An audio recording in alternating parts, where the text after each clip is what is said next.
आशा करता हूँ आप सब बहुत अच्छे होंगे। मेरा नाम है सिद्धांत अग्निहोत्री। स्टडी ग्लोस पे आपका बहुत बहुत स्वागत है।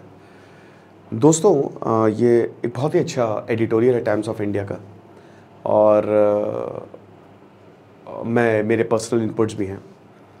एलॉन मस्क की बात करते हैं। उन्होंने ट्विटर का अच्छा खासा सिंबल था चिड़िया का, उन्होंने उसको एक्स कर दिया। एलॉन मस्क मुझे लगता है सटिया गए हैं पूरी तरीके से। उनकी बातों से और उनकी हरकतों से तो यही झलकता है। ठीक है, वो पगला चुके हैं और खेल रहे हैं वो एक तरीके से ट्विटर। भाई क्यों नहीं खेलेंगे? पैसा इन्होंने इतना लिया, लोन लिया, ट्विटर को खरीदा, और उसके बाद फिर अब छेड़छाड़ की जा रही है। और ट्विटर, आप देख ही सकते हैं ट्विटर की हालत क्या हो गई है। जो वेरिफिकेशन बैज है वो हर किसी को मिल रहा है। पहले उन्हीं को मिलता था जो उसके काबिल है, अब तो पैसा दो बैज लो। और लोग बड़ा प्राउडली बोलते भी कि भाई हमको बैज मिला है। ठीक है, मैंने अभी तक किसी भी सोशल मीडिया हैंडल पे कोई भी वेरीफाइड बैज के लिए अप्लाई नहीं किया है, क्योंकि मैं सोशल मीडिया इतना चलाता ही नहीं हूँ। तो बात ये है कि जो ट्रेडिशनल टाइकून्स हैं, रतन टाटा, धीरू भाई अंबानी, अजीम प्रेमजी, ऐसे देर आर, आनंद महिंद्रा, मतलब लिस्ट ख़त्म नहीं होगी। नारायण मूर्ति मेरे फेवरेट। मैंने जिन दो लोगों से बहुत ज़्यादा सीखा, एक तो नारायण मूर्ति, एक रतन टाटा। ठीक है, बहुत पढ़ा, बहुत सुना इनको। तो यहाँ पे रतन टाटा ने ऐसा क्या किया? अब आप बोलेंगे सर क्या बात कर रहे हो, स्टील प्रोड्यूस किया था जमशेदजी टाटा ने, भूल गए आप हैं? जब स्टील प्रोड्यूस किया, और स्टील उस समय ज़रूरत थी, आज भी बहुत सारी ज़रूरतें हैं।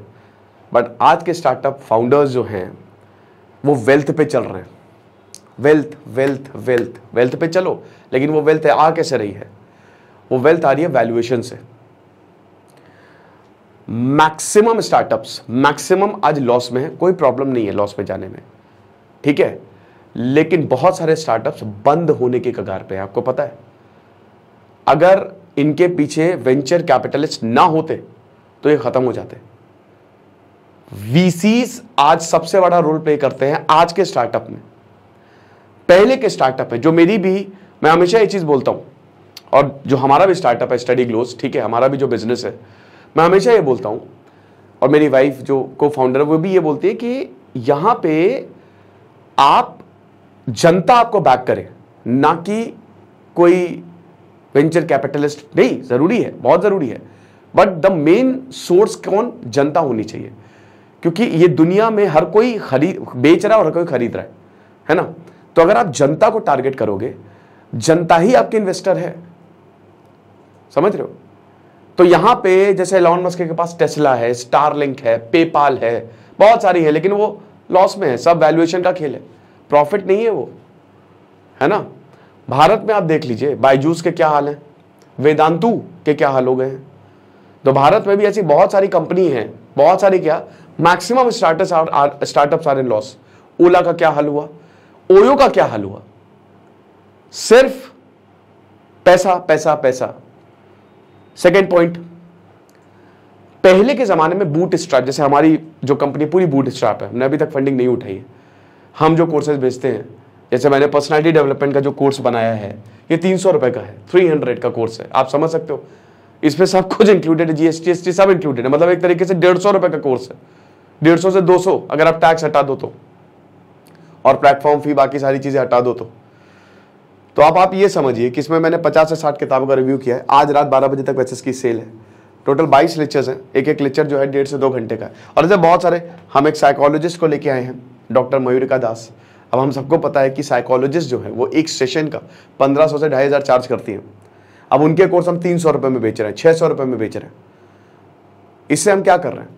और आप लोग हमको बहुत सपोर्ट करते हैं। इससे ये हो रहा है कि भरोसा बनता है कि आप समाज के लिए सोच रहे हो। बहुत सारे स्टार्टअप्स के जो प्रोडक्ट हैं वो इतने महंगे हैं कि भाई जिनको आप टारगेट कर रहे हो वो तो अफोर्ड ही नहीं कर पाएंगे। हमने यूपीएससी का कोर्स, सबसे शानदार कोर्स, 15,000 रुपये में निकाला है। उसमें हमने उन लोगों को रखा है जो ऑलरेडी 5-5 बार यूपीएससी इंटरव्यू में हैं, जो ऑलरेडी डीएम हैं, वो कोर फैकल्टीज हैं, है ना? लेकिन वही अगर आप देखो, ठीक है, बहुत जगह कोर्स आपको 1-1 लाख के मिलेंगे। तो बात इतनी सी है कि जो ट्रेडिशनल टाइकून्स थे वो पैसे की वैल्यू करते थे। आज सब कुछ बेस्ड है आपकी वैल्यूएशन पे। वैल्यूएशन पे मतलब एक तो आज इंडिविजुअलिस्टिक हो गया। आज फाउंडर को बहुत, बस फाउंडर फाउंडर फाउंडर फाउंडर पे ही पूरा बिजनेस चल रहा है, ठीक है। उसकी टीम पीछे, लेकिन पहले के ज़माने में टीम पे ज़्यादा फोकस होता था। जियो हमेशा चलेगा, वो एवरग्रीन है, क्योंकि मुकेश अंबानी आज भी एक बहुत ही, उनका कोई कैबिन ही नहीं है, वो टीम के साथ मिलकर काम करते हैं। समझ रहे हो? ये चीज़ है और यही हमको आज सीखनी है। एलॉन मस्क की ही बात करेंगे, पता नहीं क्या क्या बोलते हैं, लेकिन मुझे नहीं लगता कि उसके अलावा आपने उनकी टीम से किसी का नाम सुना होगा। उनकी वजह से वो वैल्यूएशन है, no doubt he is a genius. Valuation क्या होती है? वैल्यूएशन मतलब वही है कि आपको बस कहते हैं ना द ग्रेटर फूल, ठीक है, कि आपको आप ढूंढते हो बस, मतलब अब आपने कोई वैल्यूएशन से आपकी कंपनी में कुछ लोगों ने इन्वेस्ट कर दिया, ठीक है, 1 करोड़ की वैल्यूएशन पे उन्होंने कुछ इन्वेस्ट कर दिया, आपने इक्विटी डाइल्यूट कर दी। अब उसके बाद जब अगला आप राउंड रेस करेंगे तो हो सकता है आपने कुछ प्रॉफिट दिखा के एक मल्टीप्लायर आपको मिल गया, मल्टीप्लायर मिलता है बेसिकली, और 10 से 15 करोड़ वैल्यूएशन होगी। फिर उसके बाद जब आप अगला राउंड रेस करेंगे तो 100 करोड़ वैल्यूएशन होगी। ऐसे वैल्यूएशन बढ़ती जाती है, इन्वेस्टर्स आते जाते हैं, आप अपनी इक्विटी डाइल्यूट करते जाते हैं। It is as simple as that. अब यहाँ पे जो इन्वेस्टर्स होते हैं वो क्या, उनको बस एंट्री और एग्जिट मारनी है कि भाई वो अपना पैसा बना ले। जैसे अनुपम मित्तल कहते हैं ना, मैं अपना पैसा कैसे बनाऊंगा। आप जो धंधा बना रहे हो, आप तो प्रॉफिट में ही नहीं हो, यहां पे प्रॉफिट की बात ही नहीं है, यहां पे बस इन्वेस्टमेंट की बात है। भाई एक बंदे ने जहां पे 1 करोड़ लेके अपनी 2% इक्विटी, 3% इक्विटी, मतलब जितनी भी डाइल्यूट की और अगले पर्सन को उतनी मिली, अगली बार जब 100 करोड़ की वैल्यूएशन मिलेगी तो यही 3 करोड़ 30 करोड़ हो जाएंगे, यानी कि उसको 27 करोड़ का फायदा, जो इन्वेस्टर है वो एग्जिट ले लेगा। तो ये सब वैल्यूएशन का खेल है और ये बहुत ही डेंजरस खेल है, क्योंकि इससे कंपनीज डूब जाती है। ये बहुत अच्छा एडिटोरियल में लिखा है कि ये इंक है, एक तरीके से ये वेदर के ऊपर डिपेंड कर रहा है। हमारा स्टार्टअप सिस्टम बहुत हद तक अमेरिकन बेस्ड है।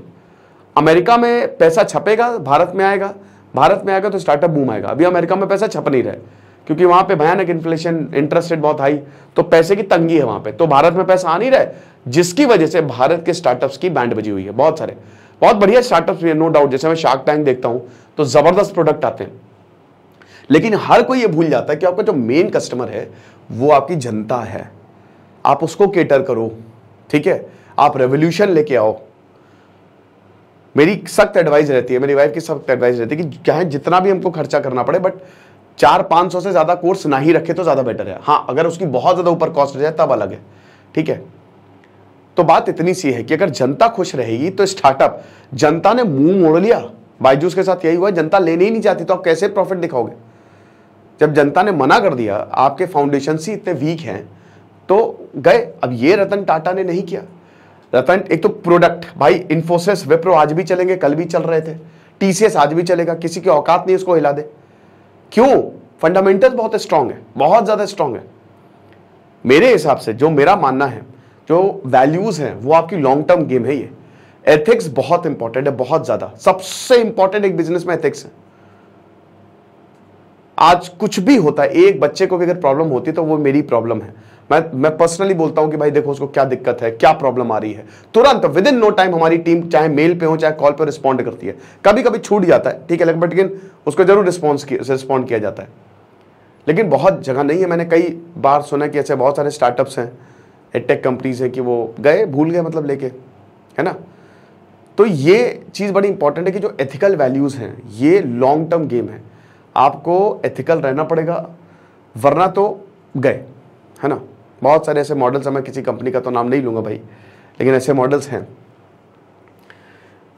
रतन टाटा ने क्वालिटी प्रोडक्ट, भाई क्वालिटी इन सबके में। अब जैसे मुझे बड़ा मन था कि मैं रितेश अग्रवाल, जो कि ओयो के फाउंडर, उनको एक मेल लिखूं लंबा चौड़ा। एक बार क्या हुआ था कि कुछ वक्त के लिए, कुछ समय के लिए, ठीक है, मैं किसी मीटिंग में गया था, तो मुझे 2-3 घंटे के एक होटल की ज़रूरत थी, है ना। तो मैंने ओयो बुक कराया।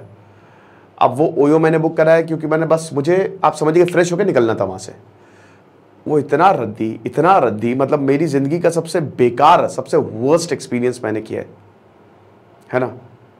फिर मैंने लंबा चौड़ा रिव्यू भी लिखा, लेकिन फिर मुझे लगा कि चलो रितेश अग्रवाल को मेल लिखते, मैंने कहा छोड़ो, रहने दो। बट ये फाउंडर का कर्तव्य है कि देखें जो जहाँ वो सर्विस दे रहे हैं वो ठीक दे रहे हैं कि नहीं, देखिए वो, समझ रहे हो। ये पहले के लोगों में है, क्योंकि वो देखते हैं, वो ट्रैक करते हैं मार्केट को, वो लोगों को ट्रैक करते हैं कि कहाँ जा रहा है, कहाँ, और तभी वो डे 1 से प्रॉफिटेबल है, डे 1 से, ठीक है, आपका अच्छा प्रोडक्ट होगा। बोट अमन गुप्ता वो प्रॉफिट में, वो रहेगा प्रॉफिट में। भाई उसने JBL सोनी की बैंड बजा दी, मैं खुद बोट का हेडफोन यूज कर रहा हूं, 1 साल हो गए, एकदम बढ़िया चल रहा है, जबरदस्त चल रहा है, तो वो हमेशा प्रॉफिट में रहेगा। तो ये भी एक बहुत बड़ी बात है कि जो क्वालिटी आप दे रहे हो अपने प्रोडक्ट्स के वो कैसी है, क्योंकि कस्टमर रिपीट होता है, वो रिकमेंड करता है। हम यहां पे जनता को बेवकूफ नहीं बना सकते, समझ रहे हो। तो आज जो वैल्यूएशन का बिजनेस बन के रह गया स्टार्टअप, ये एक बबल की तरह है, समझ रहे हो। वोलेटिलिटी बहुत ज्यादा है इस मार्केट में, कब क्या हो जाए, वेल्थ आपके पास जल्दी आएगी लेकिन वो कब चली जाए आपको खुद भी नहीं पता है। तो ये लेक्चर था, आई होप आपको पसंद आया होगा। भाई थोड़ी हमारी भी हेल्प करो फिर और अपनी भी हेल्प करो। ये शानदार कोर्स है पर्सनालिटी डेवलपमेंट का, इसको आप जरूर अवेल करो, आपको बहुत ज्यादा फायदा होगा। Thank you so much.